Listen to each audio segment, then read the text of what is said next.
Longbox Review, Episode 18.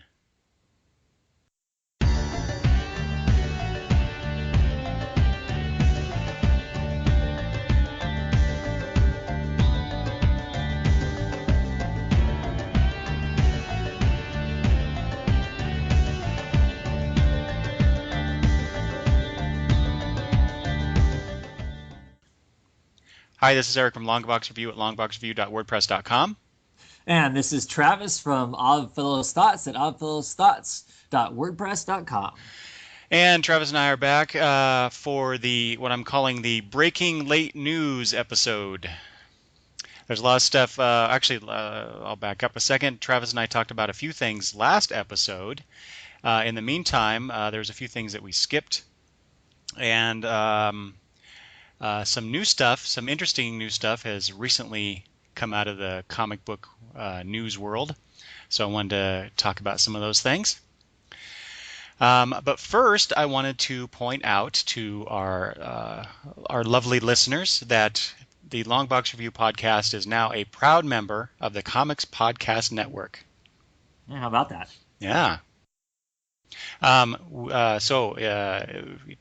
People should take a look at the Comics Podcast page, where you can find a lot of fine comic book podcasts besides Longbox Review, and there are a lot of them. Travis, I don't know, have you been to the page? Yeah, once I saw that you became part of that, I checked out the page. Yeah, there's a lot of stuff to listen to there. Oh my gosh, yes. Yeah. And then also, this happened a while ago, but I can't recall if I mentioned it. But since I'm talking about comics podcasts, we're also listed on the Comic Book Noise comic book podcast wiki page, and there's a lot of comic book links to comic book podcasts there as well.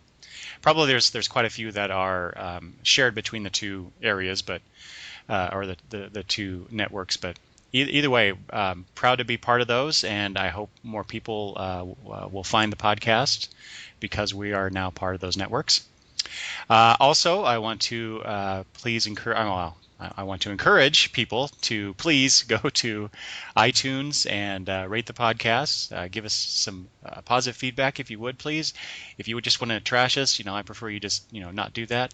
But it's a free country. Go ahead and do it if you feel that compelled to do so.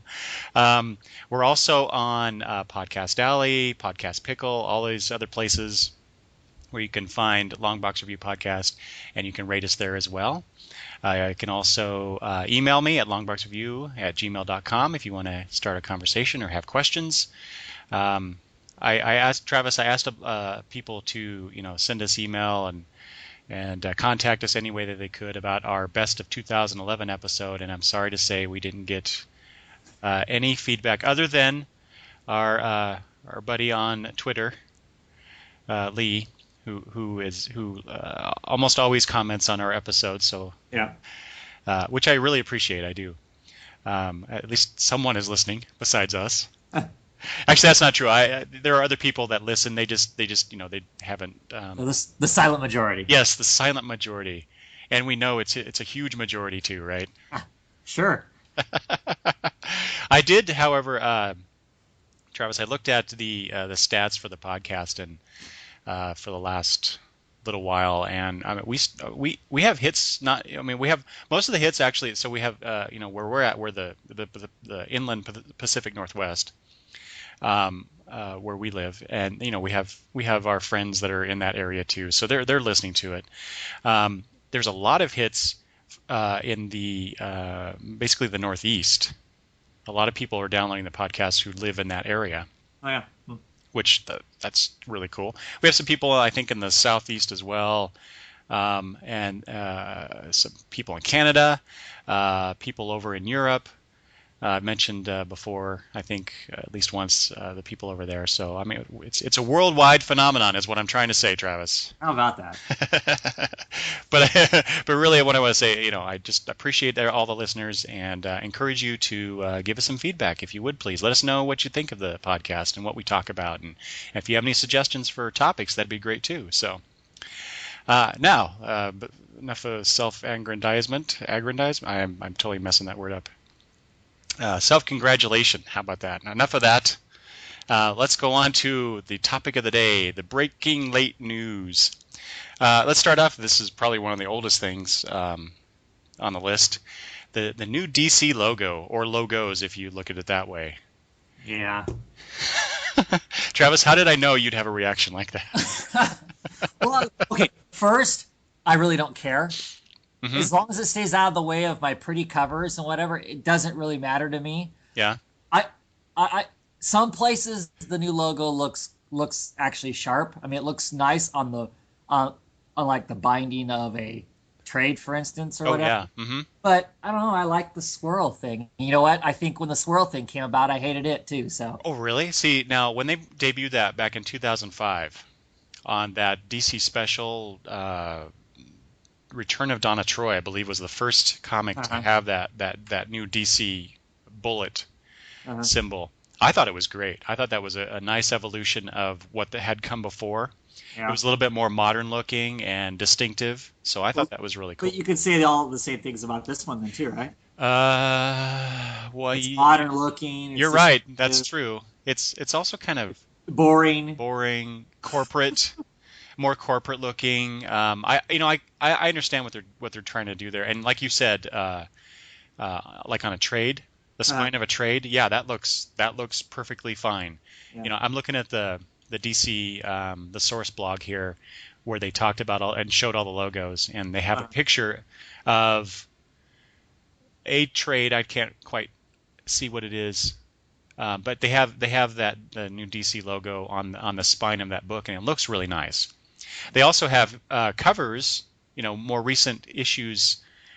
Yeah, it looks like no, I can't tell. Looks like Superman #1. There's a Wonder Woman cover here, a Batman cover here, but they all have the new DC logo there, and that looks fine too. I just, what I don't like about it is the peel. So it's a shape of a D, but then the first or the top layer peels down to reveal the shape of a C. Right. And while there's been a lot of talk about animated, if there's an animated logo, that will look pretty cool probably. Yep. But the static version of it, just I don't know. What does that tell you? I mean, at least the old logos, you had DC in there, and then you had the bullet. That define. That's DC. You knew it was DC Comics. Here it's just this kind of weird thing. Well, like I said, it looks great on the binding of a book. It looks like other book publishers' types of logos. Mm-hmm. You think about any of those, if you can think of any off the top of your head, they all have. It looks like it. It looks like that type of thing. Does it look whimsical and fantastic and action oriented and whatnot like the prior one did? That I would want to have on a comic book because that's kind of what you're pitching for a comic book? No, it doesn't. Yeah. But at the end of the day, it really doesn't matter a whole lot to me one way or the other, to tell you the truth. No, not really. The smaller you can make that thing and the more out of the way you can make it on the cover of a single issue comic, the better, as far as I'm concerned. True. Very true. Yeah, sometimes I think, just to go off on a tiny tangent, sometimes the title dressing of a comic just, I think, covers too much of the cover art. No, I think the real problem is I think sometimes artists kind of forget that there's going to be a title on there. I'm serious, and so then suddenly the title gets put on there, and it's like, crap, what is this? What elements does this cover up? I mean, I think that what I really think is I think they need to make cover art that incorporates the title into the art more often than what it does, in my opinion. Mm-hmm. Just as an example, I think that the Sixth Done does a great job of their title kind of segments the cover about a third of the way down, and then the elements of the cover itself hang within and on the title. Mm-hmm. And I think that looks good. And I think lots of times that you look at covers and somebody made a cool picture and then somebody slapped the title of the top of it or whatever, and sometimes messes it up. But yeah. One thing I want to mention before we move on, though, about the logos, I do like that they allow for, different themes, different colors. Yeah. to match whatever publication that the logo will be on, Well, so do you think they'll maintain that color then moving into the new issues? Because with the release of the New 52, they have the titles kind of broken up into the Young Justice and the categories. categories. Do you think they'll color the See, thing? I'm glad you brought that up because I was wondering the same thing because that's one of the things I actually liked Yeah. about the logos and the colors of the logos. Not that I like you, it's like I really don't care. I didn't really pay attention that much to it, but it was kind of nice, just every month I go through my comics to do my reviews and I see the different colors to denote what category they're in. Although I couldn't tell you necessarily all what those categories are.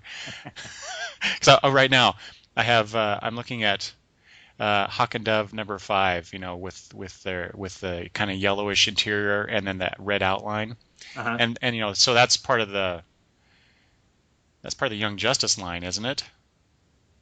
Huh. I don't know. See, I don't know.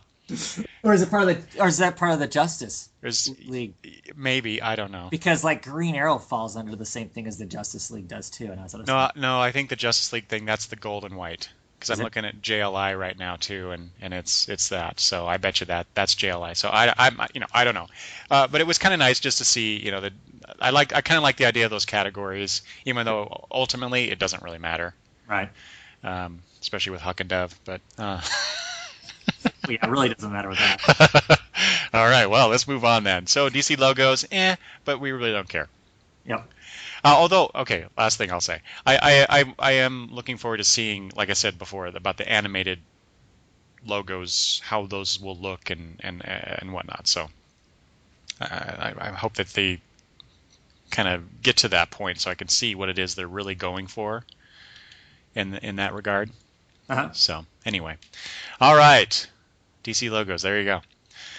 All right. Okay. So more recently, a lot of artist changes and a couple writer changes on DC's books. And I guess I should have mentioned before for those listening, a lot of this news is DC centric, just because there's been a lot of stuff coming out of DC lately, and for the fact that both Travis and I tend to read more DC comics, so we tend to, I think, you correct me if I'm wrong, Travis, but I think we tend to kind of look more towards DC Comics in terms of what's going on Oh, yeah. because of that. Yeah.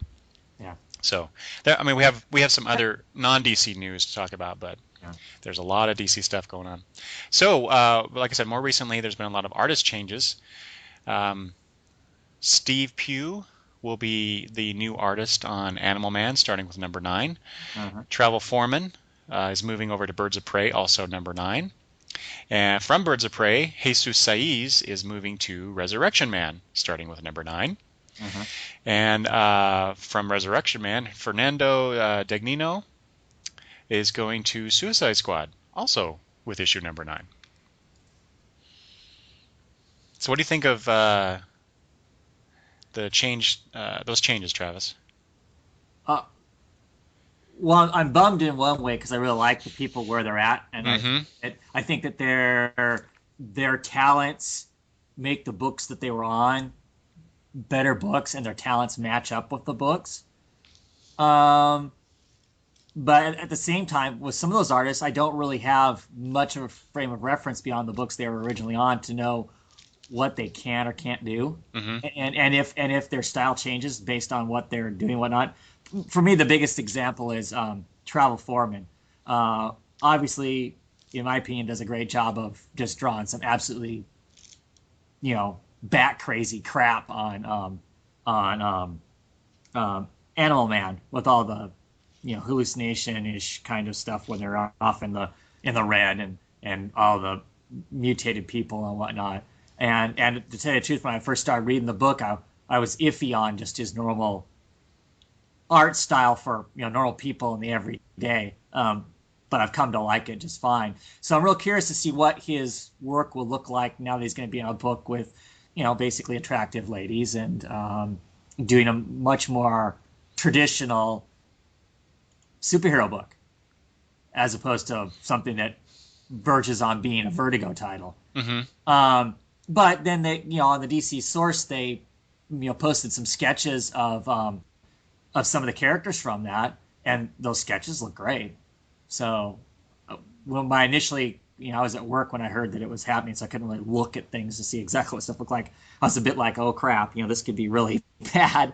But no, I kind of like it. Did you read he somewhere, I can't remember off the top of my head where it was at. Travel Foreman, requested to get off of that book. Yeah, I did read that. He was, Just because of his own personal stuff he had going on. right. Which, he had some deaths in the family and whatnot. I could see that Animal Man would be kind of a tough book potentially to draw. Yeah. That kind of stuff weighing on you and whatnot. So, so I don't, I'll begrudge the shuffle. I mean, at the same time, maybe that's a good thing too, because maybe those artists, after X number of months being on something, you get pretty bored of, seeing the same people doing the same stuff. Mm-hmm. I don't know. And this gives them all a chance to change up. And well, the only person that potentially lost their job was the artist for Suicide Squad, right? Who was that? I don't know, because I don't collect the comics. Hold on, let me look that up real quick here. I'm fortunate in the fact that I collect all those books, so in one way, bummer that the people who originally want them aren't on them, but also I don't suddenly have to go pick up a title that I wasn't reading before, because most of those people that I was already reading the other books. Jesus Saez moving over to Resurrection Man doesn't bother me at all. I like his artwork a lot, and I still read Resurrection Man, so I'm good to go with that. Did you find it? Yeah, art by Federico Dell'Accio. Yeah, so I don't know what's up with him. Yeah, that's right. Yeah, there was no news about that, right? Yeah, no. Hmm. Nope. Yeah, I'm kind of Steve Pugh. I noticed. Okay, so I just read Animal Man. What? 5? 5? I would guess. Yes, I just read that a couple days ago. Right. And I did notice towards the back of the. Hold on, let me grab that real quick. Towards the back of it. Oh no, I think that's somebody else. Nope, it is. It's Steve Pugh, pages 17 to 20 on that. So when I was reading the issue, and actually, Travis Lee and I had a brief discussion about Animal Man on Twitter, and then I read issue number 5 after that, Travis, and I actually kind of like this one. Yeah. more than the previous issues. So.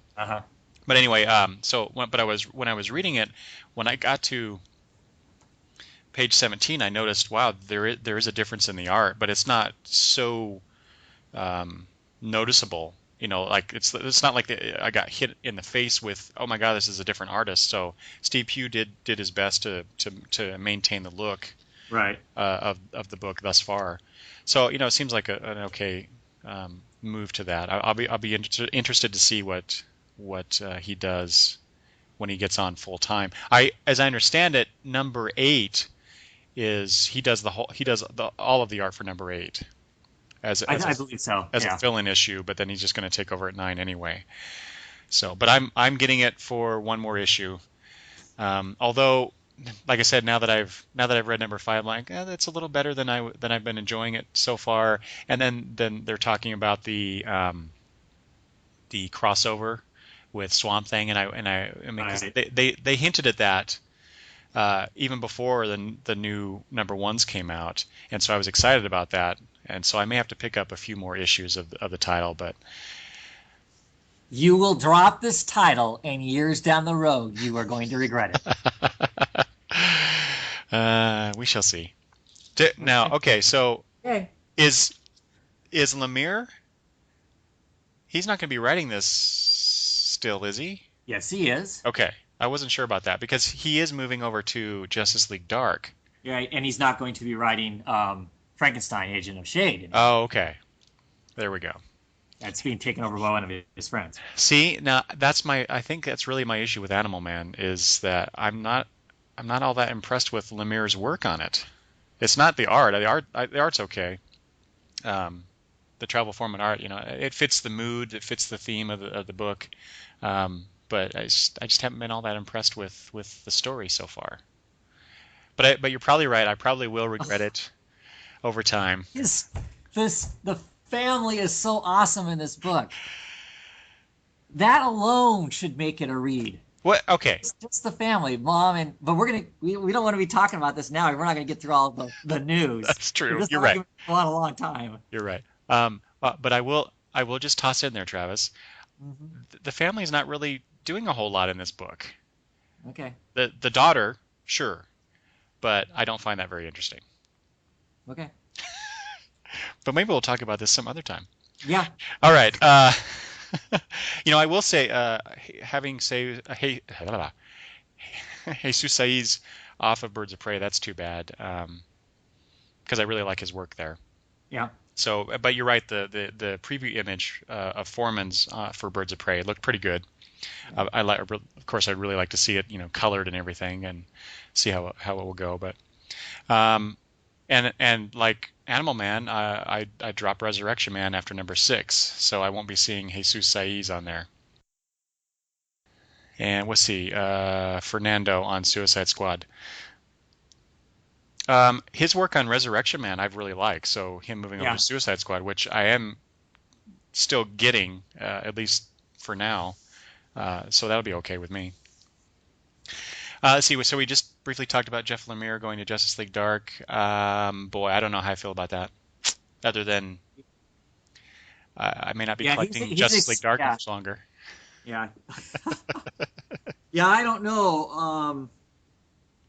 Yeah, I don't know about him on a team book. I'm real curious to see what happens. I Mm. mean, I think he personally is excited to be doing the books. I think that I mean, some of the stuff that he's written about the fact that these are the kind of the characters that he gravitated towards when he was, a kid reading comics and whatnot. So I think he has a personal investment in, besides wanting to do good work and obviously stay employed. I think he has an investment in it. Well, so I'm curious to see. I'm a huge fan of Pete Milligan, but this first story arc that he wrote was very long, and so I don't think that I don't know. I guess I'm kind of torn. I think that Milligan potentially has some really interesting things to say about some of the characters that are in that group, Mm-hmm. but I don't know that he has interesting things to say about all of them. Mm-hmm.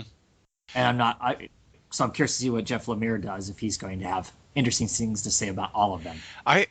Travis, I have been really quite frankly disappointed in Milligan's work on Justice League Dark and Red Lanterns, especially Red Lanterns. So maybe it's a good thing he's not doing all that stuff. I mean, Right. he is moving over to Stormwatch, Right. um, which I'll not be getting after number 6. So I'm gonna I'll miss continue that. on. I'm gonna continue on with that. So I'm curious. I'm curious to see what he does with it because, like I said, I really like him as a writer. I think he has some interesting things to say. I don't know that it always gets executed as well as what it should. But yeah. So I guess I don't think that change on a writer for the Justice League Dark is going to be a bad thing. It will, I'm along for the ride to see what happens Mm-hmm. with the new writer as far as that goes. Yep. And as far as Milligan being on Stormwatch, I'm gonna keep collecting that too. Yeah, that one was a tough call for me because Yeah. I really liked what Cornell's doing on it. yeah, Cornell. Yeah. I like the big ideas thing. Well, I don't think it was executed as well as it could have been, Mhm. but I was still interested enough to keep with it through Cornell's. Well, okay, so I was interested enough to keep with it for a while, and then when I read that Cornell was dropping it, I was like, well, I'm really here for him, so why continue with it? Even though he said, the new writer coming on was going to continue on with the same ideas, and they talked about things and whatnot, but it just wasn't enough to keep me onto it. But Pete Milligan coming onto it now, it's like he has such a track record with me, with his past Vertigo stuff. Uh-huh. Even though I've been disappointed with his, more mainstream DC stuff recently, I really want to give him a shot there too. So I may have to reconsider that. Okay, so that's the artists' changes and a couple writer ones that I wanted to mention. Let's move on more to the art, specifically covers of some new titles coming out. Last episode we talked about the new Ravagers title that's coming out as part of the second wave of the New 52. And they released the cover, the preview image for the cover of the new Ravagers title. Did you see that one, Travis? Yes. That is by, oh gosh, I've forgotten his name. Ian Churchill, right? Yep. Yeah. Yep. That looks pretty good, I have to say. My, look at those muscles. on the girl in the very front? Is that what you're talking about? Yeah. Yeah. She's obviously the bruiser of the team. Well, what's just curious, just looking at the image, and I'm looking at it now, is they're all dressed in uniforms that look somewhat alike. You know, and they got this kind of light on them and whatnot. They have kind of a, I don't know, Tron look to them. Yeah. Except for her. Yeah. So I don't know. Do you know who any of these people are on this team? No. Except didn't I read that the character on the right, the reddish orange looking character, isn't that Beast Boy? Really? The new Beast. I swear I read that somewhere. I don't know. I haven't read anywhere where it tells me who any of these people were. My impression was they were going to come out of that. Some of these people were going to come out of like the Superboy book and potentially the Teen Titan book. Mm-hmm. So, I mean, you collected? You got some of? Did you just get issue number 1 of Superboy? Yeah, that was the only one I got. Is this redhead that's in the very front? Is she in Superboy? There's a redhead in that book, but I don't think that's her. Just based on physical appearance alone. Yeah, because I heard that there were like some Gen 13 Wildstorm characters that were in the Superboy book, and that potentially they were going to end up in this book. And I just wondered if that was her. I mean, I don't know. I don't know who any of these people are offhand. Just looking at them, you know, silly me, I kind of assumed that maybe we'd see Rose, you know, / Ravager be somewhere in this thing. Yeah, you did mention that last time, and you were not the only one that mentioned that too. There's some other things that I read or listened to on some other podcasts that also said that. So you were in larger company. Yeah, this picture here doesn't make me excited for this book. Mm-hmm. Doesn't make me unexcited, but there's not much going on there. Just characters, and there's some chaotic background stuff going on. Yeah, it doesn't really tell you anything. It's just here's the characters. Yes, Travis, this is the new Beast Boy, Red Beast Boy. Oh, here we go. I have it. I have the names. Caitlin Fairchild is one of the characters. Uh-huh. A brother and sister named Thunder and Lightning. There's your Thunder and Lightning again from Titans. And the armadillo-looking character in the background, that's Ridge. And a new version of Terra is what this says. So Terra's in the middle, I would think, and the Caitlin girl is the redhead in the front. Front. Yeah. But I don't know who she is. Because my wonder was, as I was debating on that this was going to replace Teen Titans for me. Oh, really? I'll be dropping Teen Titans and picking this up. Yeah. So according to this, there's a Titans, Legion, Lost, Superboy, and Ravagers are crossing over for what is called the storyline's called The Culling, and so it begins with the Teen Titans Annual #1 coming out in May 2nd. Uh-huh. And then it goes over through Superboy 9, Legion Lost 9, and concludes in Teen Titans 9. And then I suppose then the Ravagers comes out after that. Right. So there you go. That you get your first look at these characters in that storyline. So I may have to pick that Superboy and Legion Lost up because I'm continuing with Teen Titans for now, so I may as well. But does that make you excited about getting the title? You were talking about getting that, at least checking it out. Well, I'll at least check it out.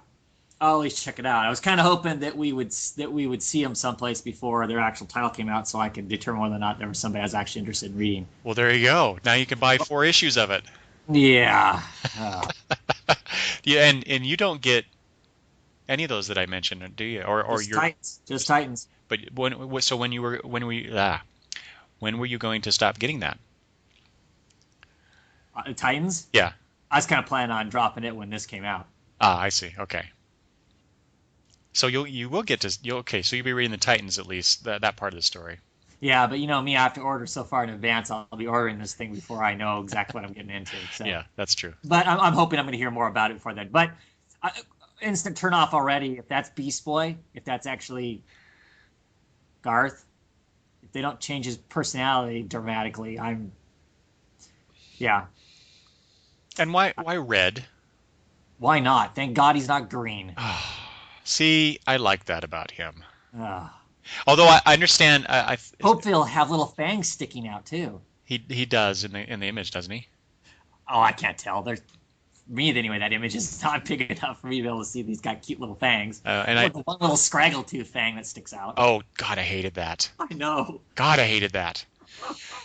But I understand that he's red because he's going to have some tie to the red. Oh, well, that's interesting. Yeah, that makes sense. So I can forgive it for that, but just changing colors for just changing colors' sake. I know this is a new 52 and everything's new, blah blah blah.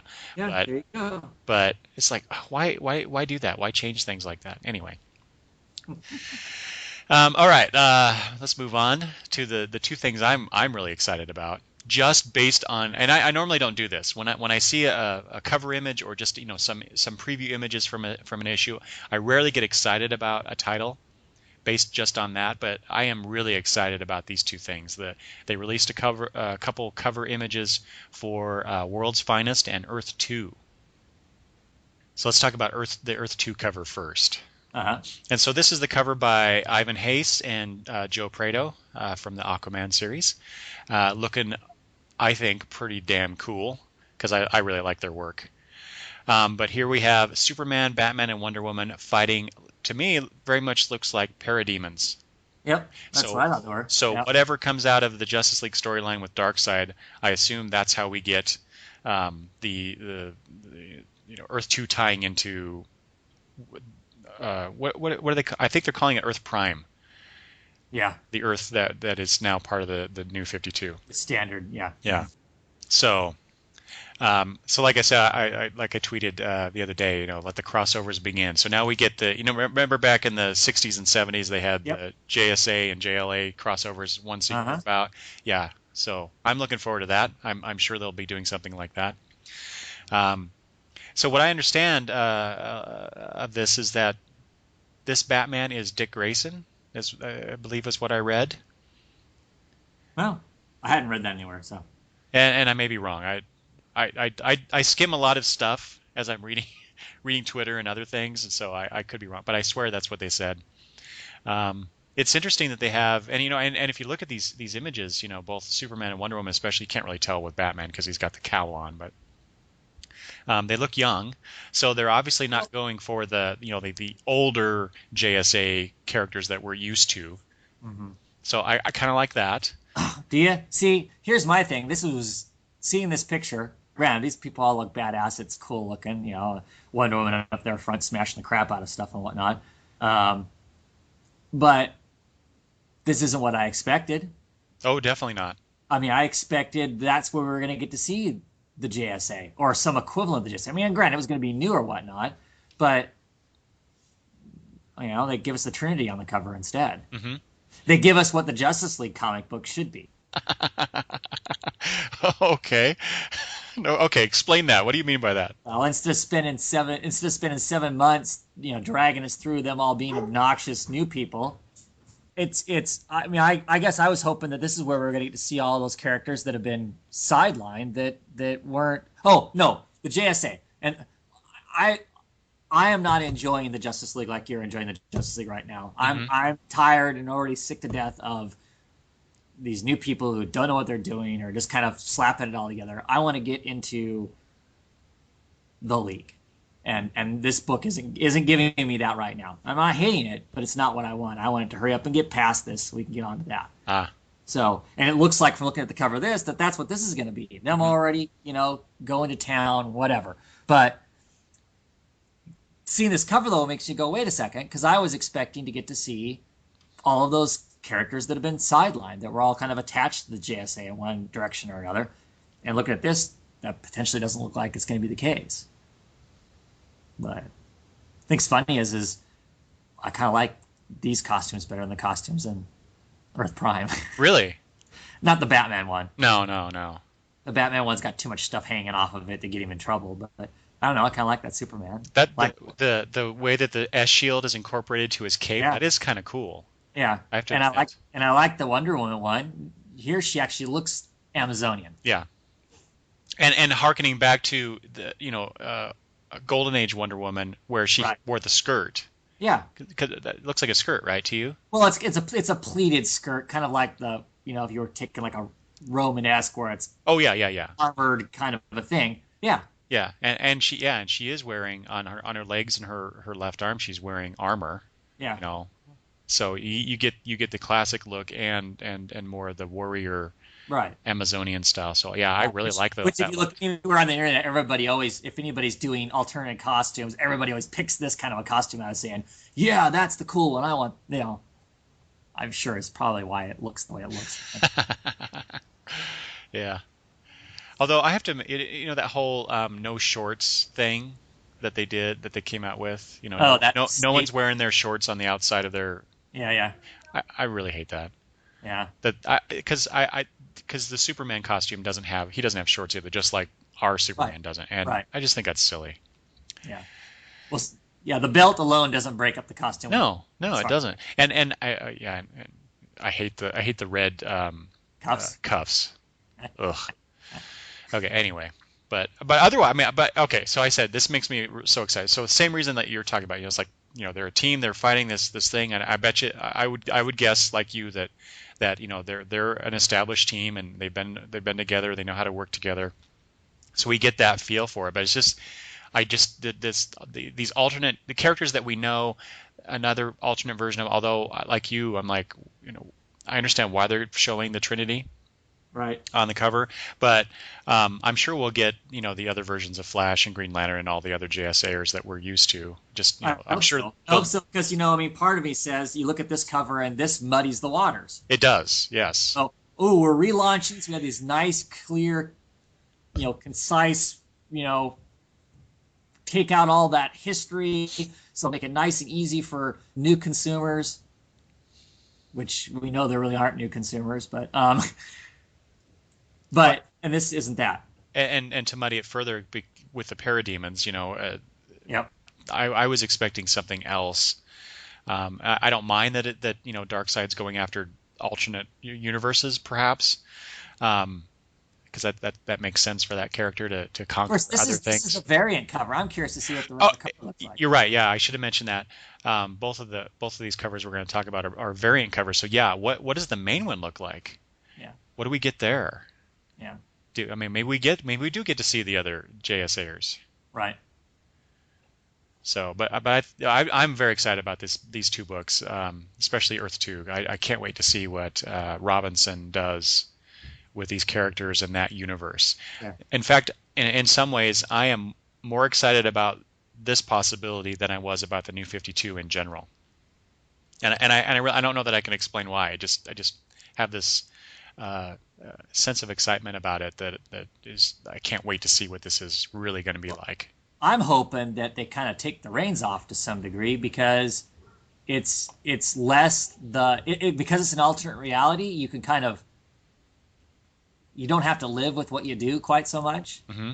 So I'm hoping that they take the reins off a little more and kind of let them just tell whatever story they want to tell. Yeah.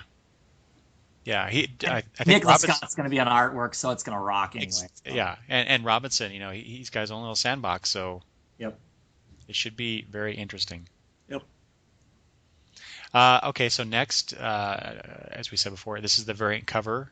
Actually, I don't think it is. I think World's Finest, is the cover. Really? Okay. I thought it said variant, but so we have the World's Finest cover by George Perez. Yeah. Featuring Power Girl and Huntress. Right. It's an interesting image. It's an interesting image because you look at them and I hate Power Girl's costume, but looking at the images that's behind them, I'm assuming that's what they looked like maybe when they were in their original reality. Because Uh-huh. right, this book is them stuck in Earth Prime, is my understanding of the story. Right, they're stuck in Earth Prime, but they're actually from Earth 2 or whatever we're calling the world's finest. I mean, not world finest, but the Earth 2. Reality is where they come from. Correct? Yes. Okay. Based on So what we know so far, you yeah. you look at that, and Huntress, her back image has her she has an looks like she has an R. Yeah. See, and those two images in the back, that's why I'm super excited about this title. So what? She was Robin. She was Yeah. the alternate Robin, and what? Power Girl was Supergirl or Superwoman from Uh-huh. potentially from the other. It sure looks that way, doesn't it? Yeah, I liked her costume. I liked Power Girl's costume before she transferred over. But no, That, wait. What you mean that the costume back there, that's in the background. Okay, so her That's in the her back. Supergirl type costume as Sure. opposed to the old I don't, Power I Girl don't need her costume. having the S on her chest, but that just from what I can see of it looks better than what. Yeah, it does. It does. This is just a weak costume. And it's not that the boob window's gone. I could care less one direction or the other as far as that goes. Hmm. It looks like she's wearing a poncho. It does. You're right. If she put her arms down, it almost looks like, other than it's a short-looking cape, maybe it looks like if she put her arms down, that would fold over to some degree, would fold around the front of her like a poncho, Hmm. which I guess is okay. I don't know. This is just a very undynamic costume, isn't Yeah, it? it is. It's a very there is no dynamic quality to it. You're right. And It's with the gold boots and the gauntlets, it reminds me of that. God, was it the '90s version of her costume that was white and gold when she was supposedly a descendant of Lord Orion from Atlantis? Do right. you remember that one? Yeah. Oh, that was lame too. But Yeah. Just very boring. It's a boring costume. I'm excited for this book. Don't get me wrong. It's already, set to be on my, my pull list and whatnot. But yeah, I don't know. Her costume. That's. I mean, besides like it's kind of boring. I mean, there's nothing really wrong with it other than maybe the poncho effect. I hadn't really considered that until you said that. So, um, because it's a nice streamline for the most part costume. But yeah, it's hardly dynamic. So anyway, that's that. But yeah, like I said, those background images, man, I can't wait to find out. I'm more interested in their past now, based on this cover image, than I am about what they're doing, quote unquote now. Right. So Right. I want to know. I hope we get that. Do we know who's doing art on this book? We know who's writing it, but we don't know who's doing art on it, do we? Offhand, no, I don't. Okay. I can't remember if it's been announced, but anyway, yeah, I'm pretty stoked for the books, for sure. I'm gonna look that up real quick. So while I do that, um, let's see. Oh, that's it. That was it on the covers. So, um, the other thing. Let's move to the other topic. Before Watchmen, man, Oh, I can't believe. way to kick the hornet's nest. That I tell Oh you. my! Well, it was bad. So they announced this first, and then the whole Power Girl boob window thing came out. It was like the things that some our fellow comic fans focus on to me I, is just downright silly. I have to say. Um, I saw this on Twitter. Somebody supposedly compared Before Watchmen to rape. yeah, that's ridiculous. I, wow. I realize hyperbole is part of comics to some degree, but good lord, Yeah, that is way out of line to yeah, suggest that them publishing this is somehow raping the original creators of Watchmen. yeah. Uh, that Well, I, it's I ridiculous. I have no more words besides it's just I can't express how ridiculous that idea is. Yeah. Well, it's it's ridiculous. I mean, in my opinion, it's just, yeah. Okay, so that out of the way, what do you think of this idea of doing prequels to the Watchmen universe? I don't have a problem with it at all. Me either. I, I mean, for me, r- writing stories about these people before where their ending point, I think is fine. I think they've hired serious talent to do that work that's going to take it serious and understands that they're what they're getting into in doing it.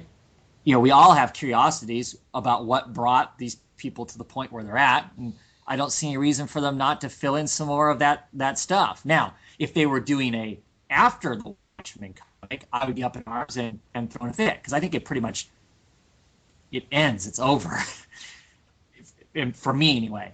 But what happened before, I think there's room to tell stories there. Am I going to be picking up all of these books? I doubt it. Um, I don't feel there a need. I don't have a desire necessarily to have stories that happened before it. I don't know that even if it had the original creators doing these stories, I wouldn't be any more excited or any more interested in them. Does that make sense? hmm I mean, to me, it's some of these I'm curious to read about because some of the characters I really like them, and I'm curious to see what someone else would have to say about them. Unfortunately, some of the books I would be most interested in are written by people who I am least interested in. So, like a Dr. Manhattan, I've always liked that character. That character interests me. Unfortunately, J. Michael Straczynski is the one that's doing it. And my question is he gonna, he's gonna write what half of a book and then quit and go do something? Well, you notice it is the Dr. Manhattan series is 4 issues. It's not six Well, like some of the but others. still, that might be a struggle. Okay, so let me back up just to reiterate what we're talking about, which characters and what creative teams. Um, so Rorschach will have a 4 issue series written by Brian Azzarello, which I don't know how you feel about Azzarello's work, but I like his writing I, in general. I like his writing in general. This is I'm assuming it'll be a pulpy kind of thing. hmm That's in his wheelhouse. I think it'll be great for that. But at the same time, this is one of the characters I don't know that I want to read anything else about him. I mean, it's so vividly it in the Watchmen title. It so vividly tells us why he is where he's at by the time we get to the actual Watchmen story. With his little side story about his experience with the girl that he's trying to rescue that's been kidnapped and end up, well, everybody's read the book, I'm assuming, gets chopped up and fed to the dogs, and how that pretty much snaps him and puts him over the edge.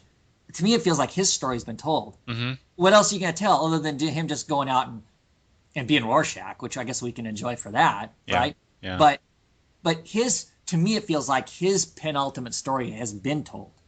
You're right. And there's a few more on here that I would Right. apply the same sentiment to. Yeah. But real quick, so artist on that is Lee Bermejo. Then we have a Minutemen 6 issue series by writer and artist Darwin Cook. Now, see, That I'll get that one. for Darwin Cook, yeah, and so it's Minutemen, so it's Right. that group. If I remember correctly, it was the group in the was it the '60s version or was it the earlier version of that group? I can't remember. I don't remember, but either one. See, that interests me. I think Yeah, yeah. there's stories to be told there. hmm Comedian 6 issues, Azzarello again with artist J.G. Jones, who's See, this is another one I don't. I don't think we need that one either.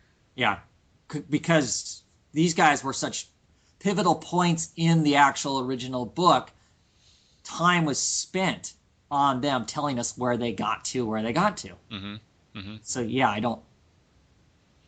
I, what are you going to tell us? I don't know. Yeah. Dr. Manhattan, as we mentioned before, 4 issues, JMS writing, and Adam Hughes doing the artist work on that. Yeah. Boy, Adam Hughes on a 4 issue book Ooh, I know. that might be interesting just to look at. But again, do we really need a Dr. Manhattan? I don't know. I'd be interested because there was a lot of things that was really glossed over in the Watchmen series, involving Dr. Manhattan and his involvement here and there and at points in history. That might be interesting if they went there. See, I think this book could be really interesting, just Hmm. because he's so alien in his thoughts now that he, I think there's a lot of subjects that could be really interesting Hmm. with that character. Hmm. Night Owl, another 4 issues, also by JMS. Artists Andy and Joe Kubert. That doesn't excite me all that much. Although Night Owl is probably one of my favorite characters from that series, and either one, whether it's the original Night Owl or Right. the more modern version, I don't care. Either one of those would be fine with me. Hmm.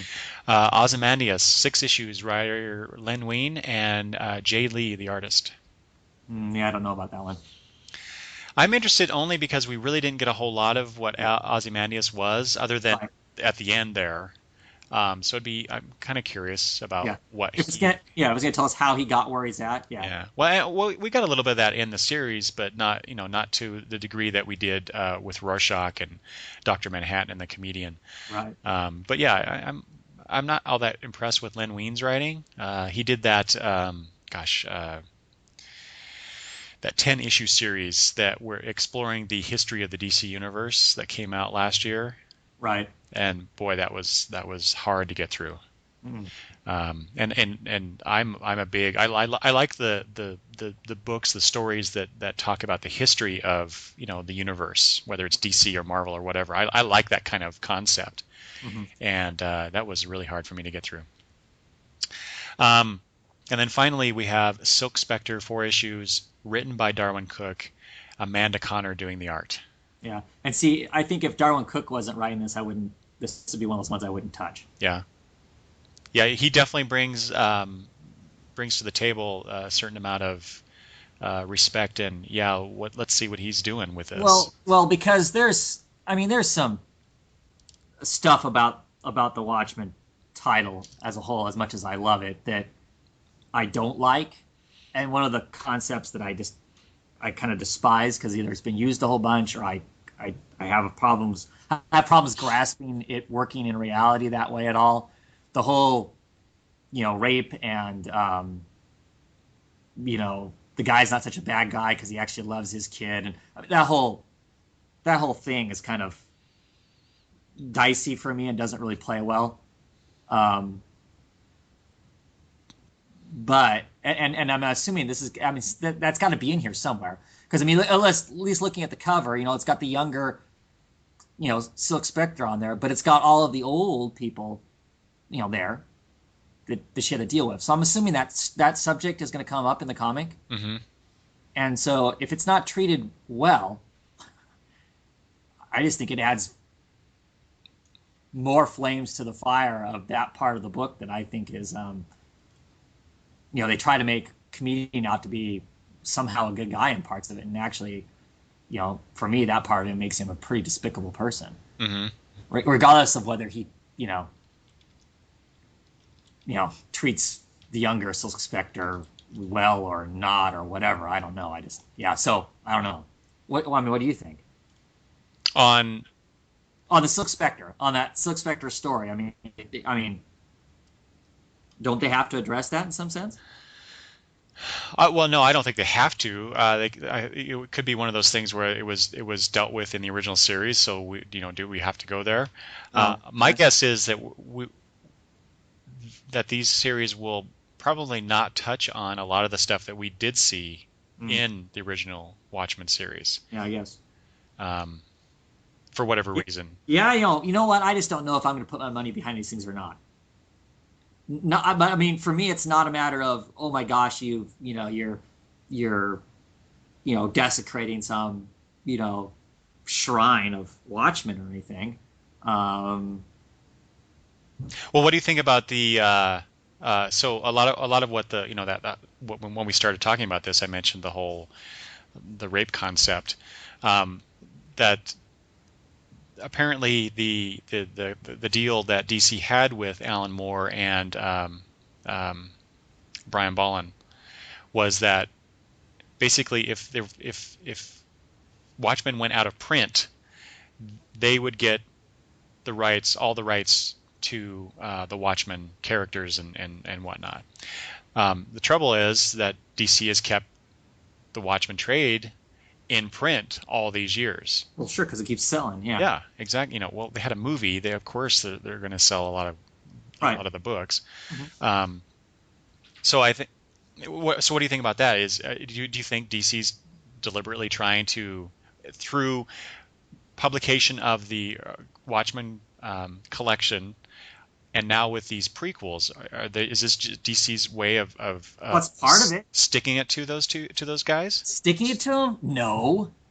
Them making sure that they maintain their corporate profits? Yes. Yeah. It has to be. I mean, that's why you see all the characters reappear in all of the universes, whether it be DC or Marvel or otherwise, right? As far as these two big companies go, anyway, they have to continuously reintroduce those characters, even if they haven't been used forever, and maybe nobody has that much interest in them. Don't they have to publish them every so often? Because if they don't, they lose the rights to them. They become kind of free grabs for anybody. And so, famously, Wonder Woman's that way. If they stop publication of Wonder Woman, then her creator's estate, I guess, would retain the rights. So I mean, I don't think it's somebody sitting in DC corporate office wringing their hands together and going, boy, in these last 10 years, Alan Moore has been kind of a prick to us, so we're going to make it a point of making sure he never gets control back over any of this stuff. So we're just going to put out things every so often just to screw with him personally. No, because they can't afford to make that kind of investment anyway. Yeah. And they certainly wouldn't go into this big of a launch of so many things all at one time, which I think is unfortunate. I wish they wouldn't have done that. I wish they would have done one and then did another and did another, not putting these things all out around the same time.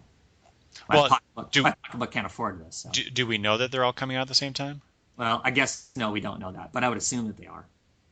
Yeah, I would assume too, but yeah, I don't know if they've released the schedule yet. But yeah, I agree with you. If they release, what is it? That'd be three.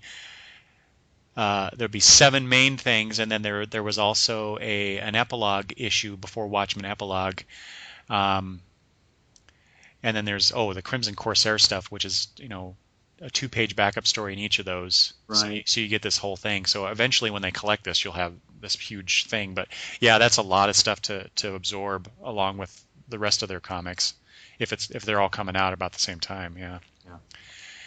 Yeah. I just looked up the covers too.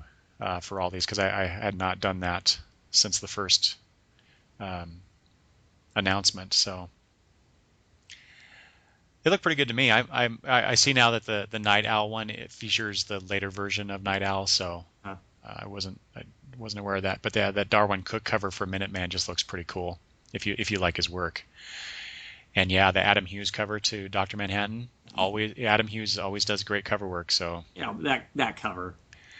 What's going on in that cover? Come on. Yeah. Cows. I mean, I don't know. I mean, yes, I like Adam Hughes, but it's hard. It's hard not to look at that cover, or maybe it's just me. Maybe I'm a pervert. I don't know. That cover.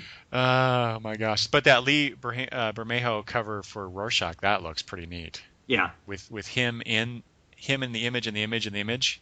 Yeah. That kind of thing. But it just looks really. It just looks cool. It's nicely done. So. Yeah, I'll get. You know what? I probably will get all of these. Just because I'm curious, and I don't subscribe to that whole, where DC is twirling their mustache and wringing their hands in anticipation of screwing Moore and Bolland. But like I said, for me, I think that if this being stories told moving up to the the penultimate, which is Watchmen, I'm okay with. If they were, like I said, if they were to write after the Watchmen, I'd have a problem. Oh yeah, the story should be done. Yeah, we should not get sequels to this at all. No. And I think DC obviously agrees with that sentiment, at least for now, because they could have easily done a sequel. They decided to do prequel stuff. Right. To explore that history. I mean, and it was a rich history. Alan Moore and Bolland created a very rich universe in the original series. That there's a lot of holes. There's a lot of history just glossed over, skipped over, not mentioned that they could fill. I wouldn't want DC to go back to this well, every year or every even 5 years. But I think it's, after when did Watchmen come out? It was 85, 86. Something like that. Yeah. Yeah. How long has it been? And now they're doing this? I think it's Right. fine. Right. Yeah. Oh well. We'll see how if we're in the minority or not. I did want to mention before we moved on, Travis. We talked about, was it World's Finest? Did you ask who the writer was or the artist on that title? Artist. Uh, Perez and Kevin McGuire. Oh, really? They're collaborating there. I'm not Huh? sure what that means exactly. And of course, Paul Levitz is writing it. So, all right. Well, now that we've talked about some bad ideas involving Watchmen, let's move on to some other unfortunate news in the comic world. Although I don't think we need to spend much time on it. I don't like to dwell on the negative in the comic world. I prefer to focus more on the positive stuff. Mm-hmm. But it is interesting to know, and you brought this to my attention, Travis. This whole issue with the Ghost Rider creator Gary Friedrich. Right. Do you want to talk about that? Well, basically, I guess he's been claiming rights to Ghost Rider. Thinks that he should have the rights to him. There's been a lawsuit going on between him and Marvel for since like 2007, since right about the time the movie came out. Well, he's been making money on merchandise that he's created with the character, and so he lost the lawsuit. And Well, now it's not just stuff he created, but stuff that Marvel's produced that he's profited from. We have to make that distinction as well, because he sold posters, T-shirts, and cards. well, now my understanding of is how the lawsuit states is he is allowed to still sign and and make money off of Marvel produced things. Yes. He can't produce his own stuff, and he has to pay back $17,000 in stuff that he has supposedly sold that's his production. So it would be like him creating a poster of Ghost Rider and selling it. He's not allowed to do that. He's Yeah. not allowed to manufacture his own stuff. And that's really the egregious part of, well, besides the $17,000, but that's really the egregious part of that. Well, but what gets me is it's just looking at it in a bigger picture, and the way that my understanding of the way the lawsuit was worded and the how it was how the judge settled it, and the wording that's there, basically says that you can't make money off of a corporate's character. So it leaves this giant gray area that really, if DC and Marvel wanted to, they could walk into any con, and if you go up to Cliff Chang and ask him to draw Wonder Woman, and you pay him whatever his fee is to get that sketch, technically DC should be collecting that revenue. Or at least a portion of it, yeah.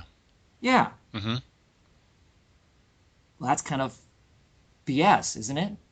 I mean, for me, it is. Is it though? I mean, they're profiting off of the somebody else's copyrighted material, right? I mean, from Sure, a true. but then that opens a really interesting door, then, doesn't Oh it? yeah, I don't disagree with you on that. It's a like you say, it's a gray area. It's a potential, a very volatile situation where if Well, that anytime the corporate decide they want to, they can abuse it or use it however they want to. right, yeah, That's scary. I think that's a scary ruling. That's the word I was looking for. A ruling on that. I'm not to say that. I mean, if they determine that truly that Marvel does own the character, which I probably have no doubt that they probably do, but I don't know because I don't know all the. well, Marvel's very famous for work for hire contracts, so I would bet that Marvel owns Ghost Rider outright. Right. So I don't think the guy has any standing in saying that it's theirs.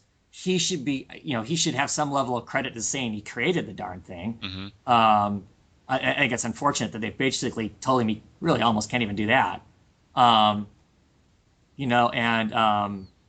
and there probably there needs to be something in there that says that you can't mass produce something and sell it that's somebody else's. I can't sit in my basement and mass produce, Batman posters and sell it for profit. I shouldn't be allowed to do that because it's not mine to do that with. Right. If I'm doing a piece of art, an individual piece of art, that's completely different. Doesn't Yes. matter what I paint, you don't own it. You don't own ownership of it.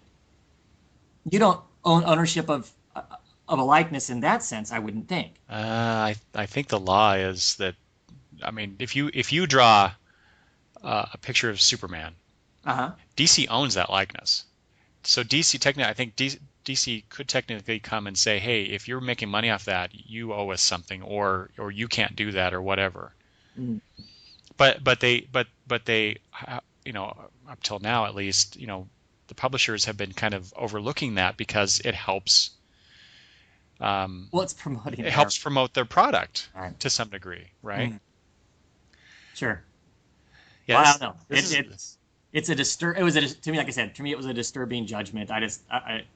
Well, yeah, and I really hope, okay, fine, the judgment came down. The guy can't do this. He has to pay back this money. I really hope that Marvel decides, you know what, we've sent a message to this guy in particular, and maybe the whole point was to make an example of him too, or maybe that was what they were trying for. Sure. But we're really not gonna, have force him to pay that money back because the guy can't. I mean, he's broke basically, from what I understand. He's broke. He can't pay back that money. Well, obviously, that's how he's trying to make a living. Yeah. He's off of. I mean, although there was his original lawsuit was that he alleged that Marvel failed to register the Ghost Rider character, re-register it, Right. the copyright. They lost the rights to it. Yeah. So I'm not sure what happened there. But yeah, you're right. Obviously, though, yeah, the repercussions of this Could be crazy. Yeah, for all those artists at all the cons. I mean, as far as I understand, that's where they make a lot of their money. Sure. Is doing these convention sketches. Yeah. And other commissions that they take on. So, wow, what is that? Yeah, what is that going to do? Yeah, I don't know. Especially since we are now a month and a half away from going to the Emerald City Comic Con. Right. And you're talking about getting some convention sketches. So. Yep. Yeah, I wonder. And I'm thinking, wow, these are the last ones I'm going to get, or yeah, me asking this creator to draw this thing for me, is that get them in trouble? I mean, I don't see the companies going to that extreme, but I don't know. It just feels like this just more solidified the fact that you really sell your soul when you go and work for the big two. Mm-hmm. In more ways than one. Well, like I said, I really hope that Marvel, decides, yeah, we've delivered the message, but we're not gonna press this. Well, you know what? I'm sure they wouldn't even have gone after the guy if he wouldn't have been going after them. Do you know what I mean? Oh yeah. It's those kind of things. He kicked the hornet's nest, and then they decided, you know what? We've got a million corporate lawyers in comparison to whatever that guy has, and we're going to go after him instead. Turn around and sue him back and take him for all he's worth. So it certainly puts the fear of God into any other creator out there who thinks they might stand a chance of trying to grab one of their characters back, that if you attempt to do it, you're going to get punished in well, see, that's my unforeseen ways. That's my biggest problem with this whole thing is just it's the big corporate man beating their chest and right. letting all the people that work for them to help promote and make money for that company, letting them know, hey, don't mess with us. Yeah, it's pretty shitty. Now, I'm fully on the corporate side in protecting their thing. Obviously, not letting this guy steal Ghost Rider back from them and all that. I'm with them on that. Just like I'm with them on DC's doing these Watchmen things, and part of the reason why they're doing it is they retain control of those characters and that part of the franchise and whatnot. I understand it. They got to do that. They got to do that to maintain their company and business. But sticking it to the guy like they did, going after him for the $17,000 or whatever, which I guess I should read the whole thing. I'm curious as to how they came up with that dollar value, but whatever, to me, this seems really shitty. Well, and I guess to be fair, we probably should point out, neither of us have read the court rulings. We don't know what's going on in those terms. Maybe Friedrich maybe Marvel did try to come to some amicable agreement, and he refused. I don't know. Sure. So those things are possible, I suppose. But yeah, based on what we do know, it like you say, it seems kind of shitty for what Marvel's trying to do. And extreme, but yeah. All right. Well, let's move on to some other distasteful topic. So a while ago, okay. First of all, we found out that Static Shock was canceled.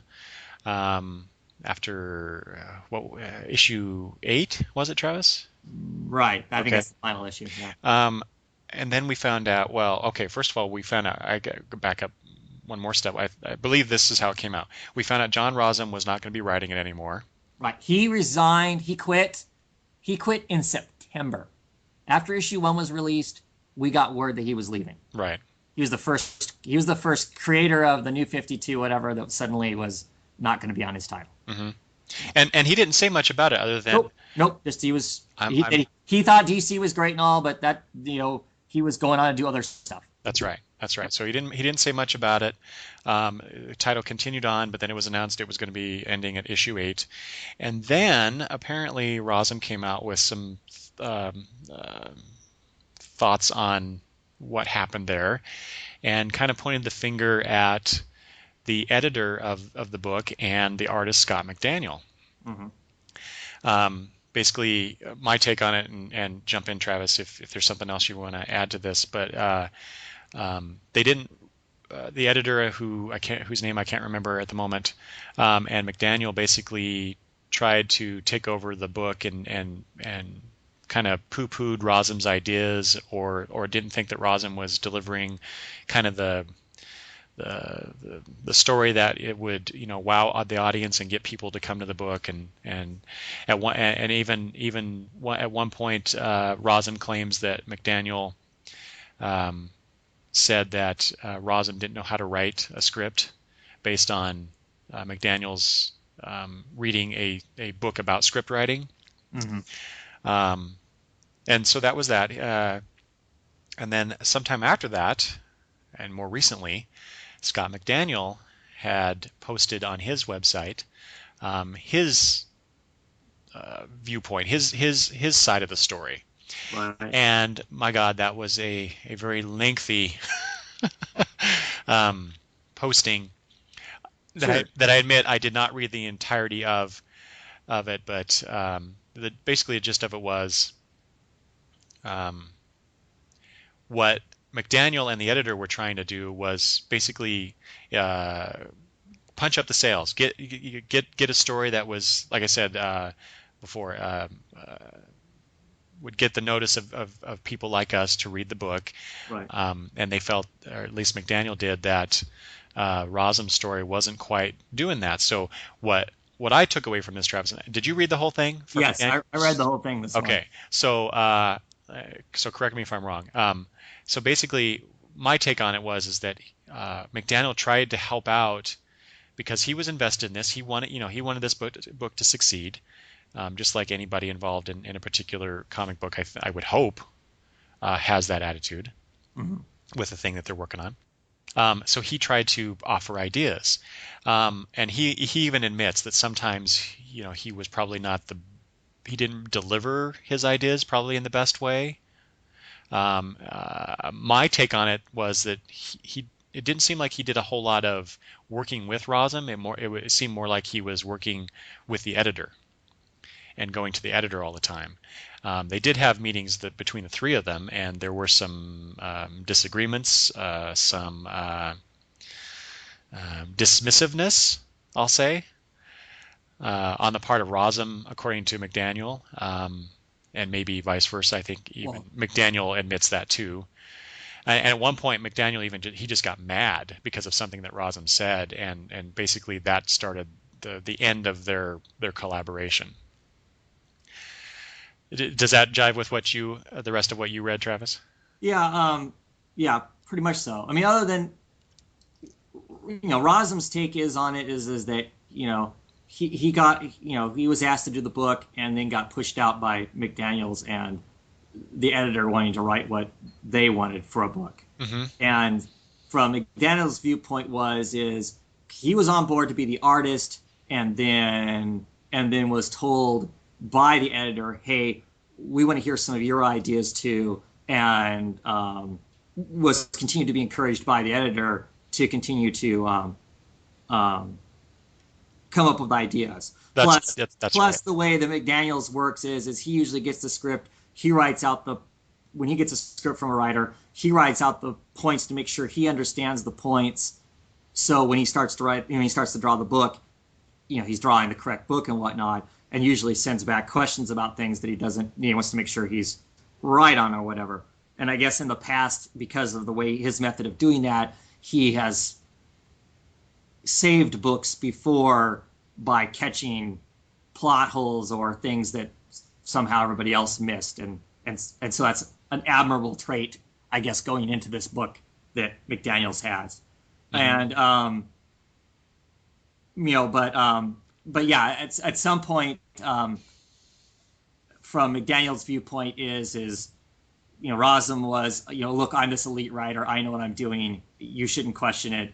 And from McDaniel's standpoint was sales are going to tank, and from the editor's viewpoint, sales are going to tank, and we got to do something to create exciting and dynamic things. And the real problem, in my opinion, is the editor.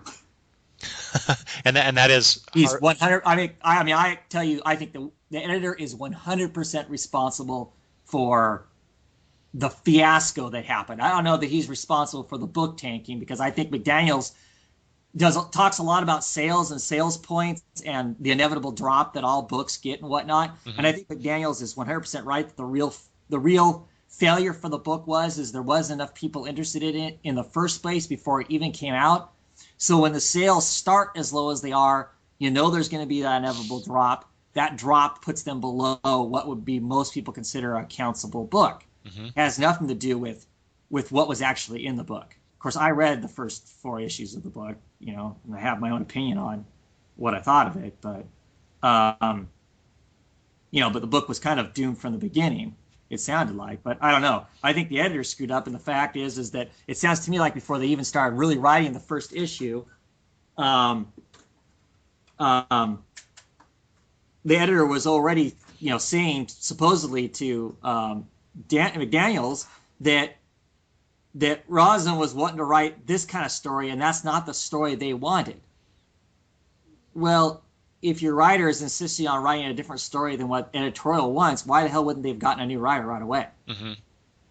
That's the first mistake. If that's true. If that's true. And then it feels to me like they kind of set up to have the artist against the writer in a sense. I mean, it just kind of, I don't know. I think from either guy's standpoint, I think that the editor is the person that's at fault for the hard feelings that are there. Are they at fault for the book getting canceled? No. I tend to agree with McDaniel's viewpoint in that because it started out as of the New 52, it started out at number, 40-something. 48, wasn't it? Yeah, it had no place to go but down. There just wasn't enough of a fan base that could convince enough people to buy that book. Mm-hmm. And there would have had to have been something really crazy happen in the book for the sales to have gone up in that book. I mean, when I say really crazy, suddenly Grant Morrison's writing it or something. Something to make everybody go, what the hell? I got to get that. Yeah. Because of what was going on in the book, but because of suddenly somebody different being on the book. That was the only thing that was going to, I think, would change the sales in the book. It does explain why the book read the way it did, though, and some of the stuff that happens in the book. Mm-hmm. Because the whole book just, nothing against the creators, either creator that's in the book. It was extremely schizophrenic in places, and it felt like things were just kind of thrown together at the last moment. And by reading McDaniel's account of it, it sounds that that's how it was. Mm-hmm. Not that they didn't work hard, not that people weren't working hard on it, and I don't want to discredit the people who did the work. It wasn't a horrible book, but it wasn't outstanding either. And there were lots of places where it felt like where I was going, why did we just do that? And some of the stuff that was in it was editorials pushed to do it. But I think, like I said, for me, I think the biggest mistake was with editorial right off the bat. When your writer is producing a script and you send that script back and go, no, that's not what we want. We want this, not this weird book. First and foremost, why did you hire him to do the book? Mm-hmm. When I think he is noted for that kind of. I don't know if did you go down far enough in McDaniel's thing to read? He actually puts in some of the script that Rozum submitted. He actually posts some of it, and it's I don't know, it reads kind of like, in some degree, kind of like Zombie. It's got this weird, kind of really strange, off-kilter things going on, which of course to me that sounded like a better book, quite frankly. Right. But maybe it's not a selling book, obviously. But and that's not what they wanted. Well, if you can't then immediately turn around and your writer suddenly produce something new for you, they should have had a new writer right away. I think. I don't know. Mm-hmm. I think it's unfortunate. I mean, I like I said, for me, it's interesting to understand how that whole process works from my own curiosity and mild fantasy of being a comic book person someday.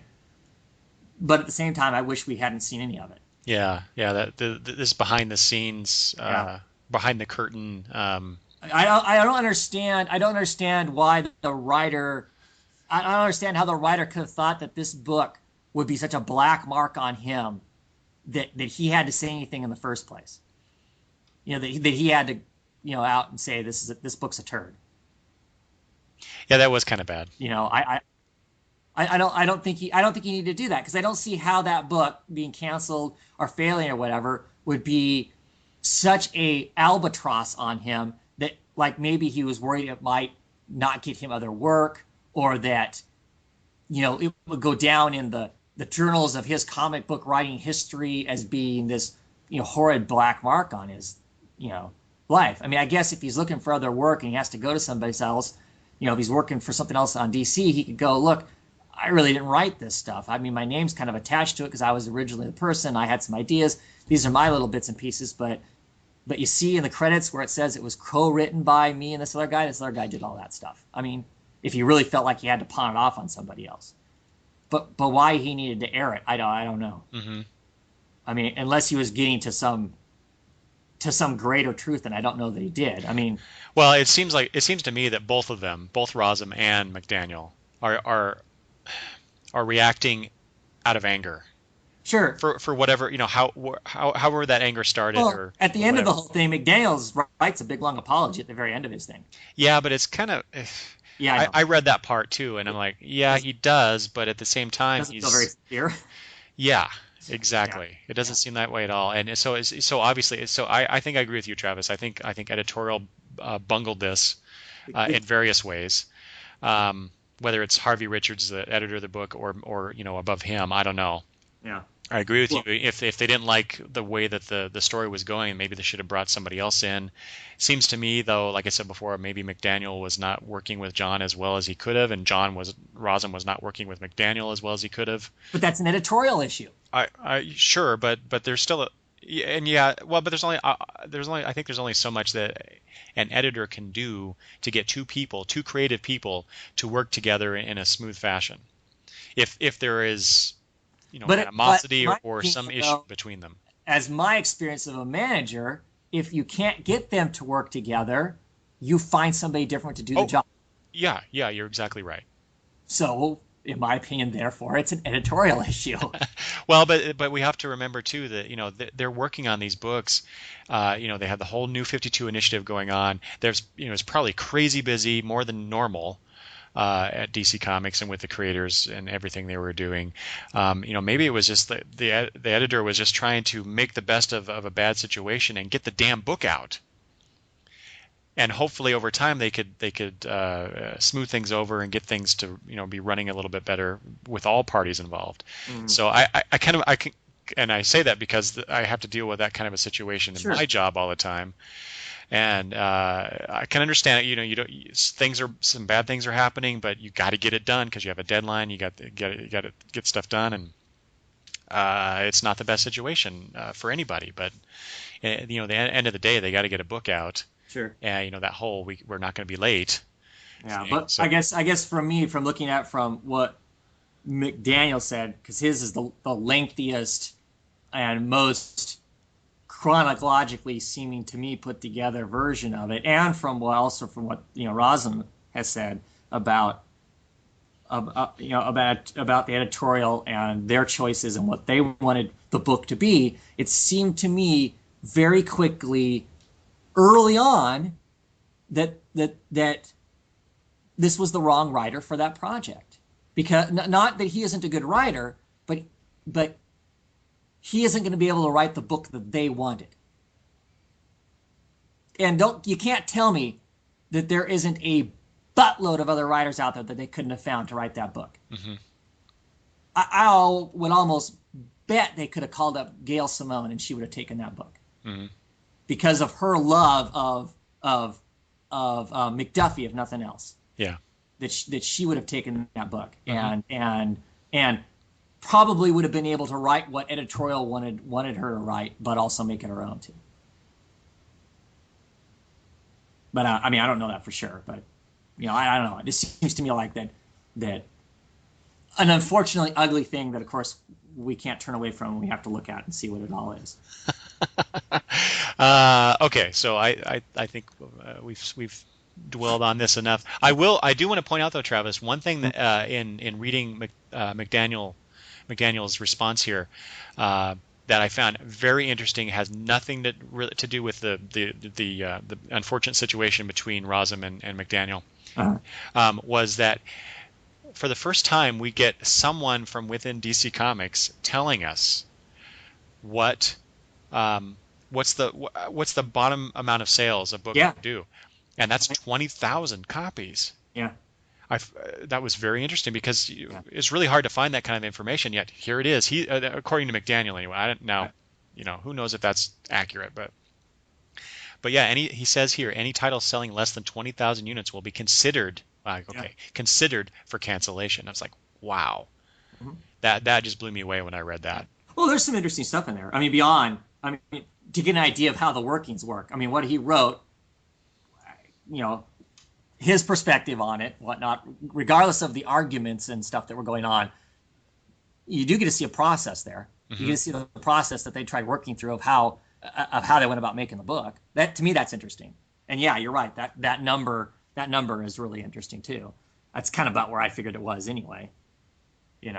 Just from watching over the years, since I've been paying attention to actual sales numbers and whatnot, and where the big two's books seem to fall off at. Yeah. More cancellations on the way, I would bet. Probably. Okay. Let's go on to a couple other things before we wrap this up, Travis. Some hopefully more positive topics. I don't know if this is actually more positive, but it's interesting anyway. So the AMC is, and as we record this is Sunday night. I'm sorry, Sunday the 12th of February. Yes. Tonight on AMC they are premiering the quote unquote reality show Comic Book Men. Yeah. I don't know if I want to see that or not. Oh, I'm watching it. I got to see what this is about because so Kevin Smith is behind this. It's set in his co-owned comic shop called Jay and Silent Bob's Secret Stash. Yeah. And so it involves a couple of the employees there, along with some other folks that were brought in for, as they say, comedic relief, I believe, or something along those lines, to make it a little more funny, I guess. But I'm very curious, what this is going to be like. What's the appeal of this to the various, people like me. I'm interested in. I'm interested in this because it's about a comic book shop and what goes on there. But what's the broader appeal to this? I mean, Right. why are they doing this? How are they going to portray the people there, the people that come in, that kind of thing. I'm very leery of those kind of things. It's the reason I didn't watch Big Bang Theory for a few years, because I felt that they were poking fun at geeks and nerds Right. and people like, As opposed to embracing them. Right. as opposed to celebrating that. Yeah, And they still do. you're They right. still do in that show some. I mean, getting a little off subject, but the Big Bang Theory, when the comic book owner Stewart, when he was first introduced, he was relatively a normal guy, other than the standard jokes about, of course, I work at a comic book store, therefore I don't ever see girls and whatnot, which we all know is, unfortunately somewhat true. Hmm. But over time, that character has degenerated into just a, pathetic person. I do have beefs with that. Hmm. Oh yeah, I do too. Um, But you got to think with this Kevin Smith project that he can't be. You can joke along with geek culture, but he can't be going after it. no, and he's even But he's got to be he really was talking careful, about because this. This is their. if he crosses that line, Oh yeah. whether good intentions or not, he'll generate a lot of hate. A lot of hate that Oh right. that fans that he needs for, I would assume, for his career and whatever he wants to do going forward, whether that's film or writing comic books or doing his radio show or whatever the heck else he wants to do, doesn't he? Hmm. Well, so I'm looking at the article on comic book Uh-huh. resources here about the show, and Smith is talking about um, the idea of setting up a reality show, I'm quoting now, inside a comic book shop, but without falling into the stereotypes associated with being a comic book fan. Smith saying those stereotypes are tired and don't describe the guys on the show who have their lives well put together. So I guess I'm curious about it. I want to see how this is portrayed, and hopefully it doesn't go into that bad area. And especially so, uh, I'm juxtaposing this in my mind with, I'm sorry, I don't remember exactly where I saw this, but I saw a post somewhere where a guy was lamenting um, basically comic book fans, and drawing us with a very broad brush at being the stereotype of the loser who Right, lives in their right. parents' basement. And my God, Travis, if you had been there with me, I was almost livid Yeah. about that, because I really hate that stereotype. I mean, I realize it's a stereotype for a reason, but I really hate anybody who promotes that as if all people are the same based on their interests, or their heritage or whatever. That's just freaking ridiculous when people do that. It Hmm. just really burns me when I see things like that, especially in mass media. So yeah, Big Bang Theory, it walks a very fine line for me. At times they go over that line, and I'm hoping that this show. I don't mind if it walks a fine line, but don't cross it, and don't stay over on that one side for too long. Otherwise, I'm done, and it shouldn't even be on the air as far as Yeah. I'm concerned. If they're Well, going as to do I said, that. to me, it seems strange they were doing it. I mean, I would love to have a show about comic books on TV, but not this kind. Hmm. Not one that's going to make a spectacle of somebody. Yeah, I Hmm. don't know. Well, and I guess I didn't explain too. Basically, the concept of the show is it's kind of like Pawn Stars, where people come in and sell Sure. their geek stuff to these guys, to these comic book shop owners. So it. And I'm not a big fan of that kind of show. I don't really care if people come in and try and sell this thing and really what it's all about and what the Well, that might history be and all that. interesting So though, I because don't it's care. comic book stuff. Um, I, well, I, it depends on what they're trying to sell. There's the picture I'm looking at right now is the on that CBR article is the two guys behind the counter, and it looks like they got some comics on the counter in front of them. But what is prominent in the picture, almost center in the picture, is the Chucky doll. I don't know if that's just there because it's there, or if that's part of the whole thing, that transaction. But it's like I don't care about that. But I am interested. Like I said, I keep saying this, but I'm interested because it's set in a comic book shop. I'm hoping that it promotes the comic book world in a more positive light as opposed to what we normally see in mass media. So I'll be watching it to check it out, and they better listen to me. Well, about what I think. But I don't think you're in the minority. And the fact is I think there's a lot of us that are holding our breaths and. Oh yeah. I mean, granted, there are stupid, strange, and bizarre people in every segment of thing, So I'm assuming they're gonna have some people come into that show that are just gonna be, as strange could be, but lots of normal people too. Normal Whatever, people. however you find that. Yeah. That's one of those terms though. Yep. What is normal, right? Okay. Anyway, so I'm with a bit of trepidation, I am looking forward to experiencing what the heck Comic Book Men is all about. All right. Final topic, Travis. This was just announced yesterday, maybe, I think. Last couple days. I can't remember now. So back in March of 2011, DC put out word that they're teaming up with Cartoon Network for an hour-long Saturday morning block of material that they're calling DC Nation. They just announced, like I said, within the last day or two, that the premiere of that will be March 3rd, so a couple Saturdays from now. Which I am totally excited about this. So we get the return of Young Justice, which it was one of the best animated superhero cartoons that I've seen in a very long time. Ranks up there with the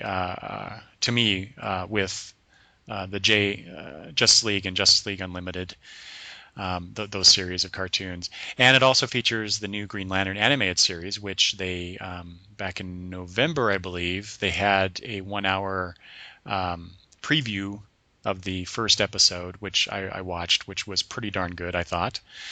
I know you don't care for Green Lantern, assuming but that Hal Jordan can't be quite the jerk in a kid's cartoon that he is in comic book stuff. Yes, that's true. So did you not watch that debut in November? No, I did not. Oh, okay. So you can check this out on March 3rd. Yep. To decide for yourself. I thought it was pretty good. Along with those two, they're going to have a bunch of other things, what they're calling interstitial material. Let's see here. I'm quoting now, rounding out, this is also on Comic Book Resources, rounding out this branded block of original programming will be a number of shorts featuring DC Comics superheroes and characters as you have never seen them before, with fresh designs and concepts, fan favorites such as Plastic Man and Doom Patrol, Travis. Hey, what is Doom Patrol a fan favorite? Anyway, cool. I know. Well, maybe uber fan favorite, but sure. Will finally take center stage next to the likes of Wonder Woman and the Teen Titans. Let's see. So, also they'll feature event programming, interstitials, like I said, exclusive behind-the-scenes looks at theatrical motion pictures, and an insider look into the world of all things DC Comics. Yeah. So, I cannot wait for this. This is going to be. So it comes on at 10 a.m. Eastern and Pacific. Like I said, March 3rd on Cartoon Network. Me and my granddaughters are going to be sitting down every Saturday morning to watch this. Yep. Guaranteed. So I cannot wait for this. I'm so excited for this. This is good. This should be really good stuff. I hope so. I like the little claymation clip thing they've been running. Oh, which one is that? Is that the Easy Peasy, where it's the guy that does Wallace and Gromit, right? Does all of them. So it's it's got Superman eating cookies, sitting on a thing talking about he doesn't like sports, but he does fly around a bit, and Batman, running and jumping off of a table and landing on his butt and stuff. It's just a silly little Yeah. thing. So Well, I like the Wallace and Gromit animation style. I'm not so yeah, sure that I particularly care yet for the preview stuff we've seen in that style for DC Nation, but I'm reserving judgment I think it's pretty funny. So for that. Did you also see in that first trailer, I guess, that they put out that they showed some live action stuff from the Blue Beetle series that they yeah, tried to sell? yeah. I'm really hoping that we actually get to see some of that as opposed to them just throwing that in there for the trailer. Oh, I think we will. I think we will. Because it's not talked about here in this article. So I'm a little concerned, but I'm really hoping we get to see more of that because I want to see Well, what they that aren't going to is. tell you everything in this Well, article. no, I realize that, but you would think that they would mention it at least. Mention Blue Beetle or something. I mean, they mentioned Doom Patrol for crying out loud. That's a fan favorite. Blue Beetle isn't. Oh, Okay, I'll grant you that point. I mean, when I read that, because I didn't realize that at first about Doom Patrol. I mean, I knew about Plastic Man and all that, and Teen Titans and all uh-huh. that stuff. But Doom Patrol? Yeah. It's That I can't wait to see what that is. sure why they throw that in there. I have no idea, but yeah, I'm excited about it. About time. Oh my gosh, it's taking too long for this to get off the ground, though. You remember when they first announced this? We were all like, "Yeah, real advertisements to back this stuff." This should have been coming out the same time the freaking number ones and the new relaunch were all started. This all should have happened at the same time. Yeah, you're right. Well, it would have helped promotion. Hmm. They're going to spend the money doing the promotion and stuff anyway. Should have all happened together to help introduce more people to the comics. Hmm. Because I mean, if we want to talk about another subject, they just released some of the numbers for their whole polling thing that DC did, Oh, right. and about the fact that really there are no new readers. Oh, that is so disconcerting to me.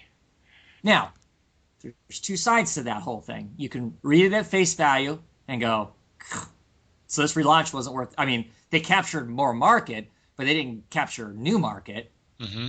from the whole launch thing. Or you look at it from on Twitter, I posted a day or two ago, all that's telling us is who took Yes. the survey. Hmm. Because there are 4 comic book readers in my house, and only one of them took the survey, and that was me. What? What? You didn't have them do it? No, they didn't. I mean, I pointed out, hey, you should go do this, but they all went, Yeah. you know. And I'm sure, and I mean, I'm even thinking if you're a new comic book reader, you're in the comic book store, out of your element anyway, if you're at the comic book store buying your comics, and then you have some guy walk up to you and go, hey, you want to fill out this survey on comics? Oh, What are come you on. going to say? When you want that job? No. Oh, being that poor sucker? No. Uh, I'm thinking that I mean I don't know, so I don't know how much stock you can put in their numbers. yeah. I mean I know that there's a segment of the comic book populace that's freaking out because of course the numbers show that the number of female readers has dropped actually since the last time they took polls on it. It used to be 10%, now it's like 7% or something. And that the new readership is like nothing. I mean, there aren't young people reading comic books at all. Of course, I question how many comic books are really geared towards young people right now. I don't think there are a lot. But, yeah, I don't know. I mean, there's 2 ways to look at that whole polling thing. I mean, it's either really depressing, really bad, or you can look at it like I do to some degree, as I just don't think I don't think they got the right people taking the poll. I mean, they got us hardcore people took the poll, but I don't think the casual reader took that poll. Because why would they? Hmm. Well, and people don't like taking polls in general. I don't think. Right. Yeah. Well, I took it because, of course, I have a long-term vested interest in comic books and their livelihood and their existence. So I took it. But yeah, I don't think that. I don't know. Like I said, I just can't imagine being a new reader, deciding you're going to go in and check out some of these new titles, going into a comic book store, and then having somebody with a clipboard or whatever go, hey, you want to take this survey, or me finding it online. Because if I'm just new to reading, I'm not probably, unless I'm an obsessive person, I'm not scouring over all of these different comic book news aggregate sites to find out where I would take that poll online. So I don't know. You know, it's funny. I'm looking at kind of like the bullet points of the results of the survey here. Uh-huh. And one of the bullet points says the survey results are not a reflection of all comic book readers or the broader audience for graphic novels. This was a survey of consumers who specifically purchased DC Comics, the New 52 books, either in print or digital. So what does that tell you? Really nothing. Right. I think. Yeah. What was the point then, other than they know that the New 52 appealed mainly to avid fans and lapsed readers, Right. but it's still the same group of people. They, I guess, the only interesting thing that I'm just briefly or quickly looking through here. Really the only interesting thing to me that they found out, Uh-huh. besides what our annual income is, was that digital is far from replacing print. Yeah, so God. I think I'm starting to wonder, perhaps maybe that was the goal for the survey, is to figure out where their digital initiative fits in with the whole publishing perspective. Well, I think one of the ones I thought was funny that I laughed about is the more than 50% of the new DC readers, what age they are, but then more than 50% having an annual income of $60,000 or less. Mm-hmm. Well, no kidding, because the nation as a whole, 50% make less than $60K a year. I don't know. To me, that just cracks me up. Well, that's the reason we're going to keep them a low price. Thank you for keeping them a low price. But I mean, I don't think you need to take a poll to know that most of their readers make less than $60K a year. I'm all you have to do is take a litmus test of let's take the United States, for instance, and most of them aren't making more than $60K a year. So I don't know. That just cracked me up. I was like, duh.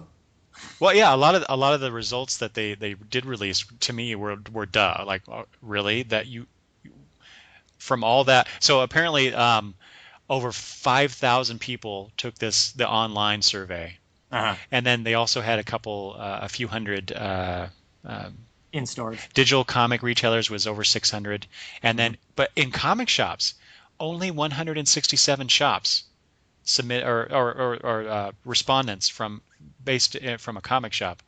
So 167. Well, you heard about Pat. Oh, what the hell's his last name? The comedian. He's an avid comic book reader too, and he was hurrying up to go in and get his comics. Oh, Oswald, Patton Oswalt. Yeah. And and people got in his face, and he got really pissed off about it and made a big stink and whatnot. So I mean, if the people who are taking the polls were harassing you, chances are you aren't going to get very many people to take the poll. That's true. Yeah. Well, so was it? I missed that. So were there actual pollsters there trying to get people?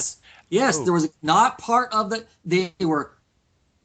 DC hired people, sent into these stores with the store's permission to go, hey, can we have a poller in there to take some of these polls as people are coming in and buying these first comics? Oh, yay! So this was a completely foreign person. It wasn't like your guy at the comic book shop, while you're up there buying your comics, goes, hey, would you like to take, DC would like you to fill out this survey. Are you interested in filling out this survey? No, this is some other person, some foreign entity in your comic shop, in your face, going, want to fill out this poll? Hey, fill out this poll for me. Oh, come on, fill out this poll for me. Don't you fill out this poll for me?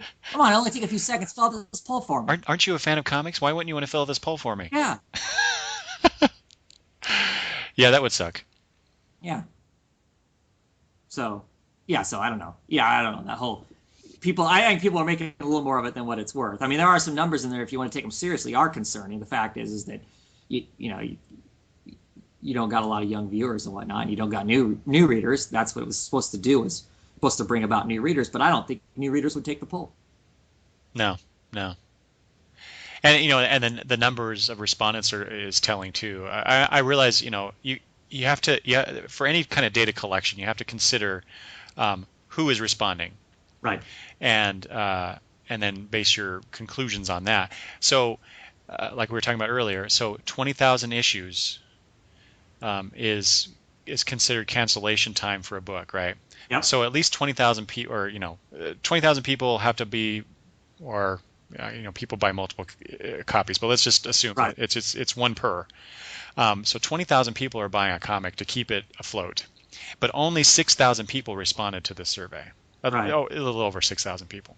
Yeah. So there's a huge segment of the readership that did not participate in this. Right. So I have to wonder. So DC learned pretty much nothing, I would think, Yeah. based on this. So what are they going to do with it? What does this information do for them? I don't know. And, and in turn us. Yeah, I think the only reason they released it is because at some point they needed to release it because they said they were going to. Mm-hmm. And this is only part of it. I mean, there's more. Oh, sure. I don't remember all the questions anymore, but I don't think they're going to. I don't think they can come out and say, well, this survey was basically a load of crap and isn't going to really do us any favors. But I don't know that they're going to be making any significant judgments based on this stuff either. Yeah, I don't see how they could. As a business person.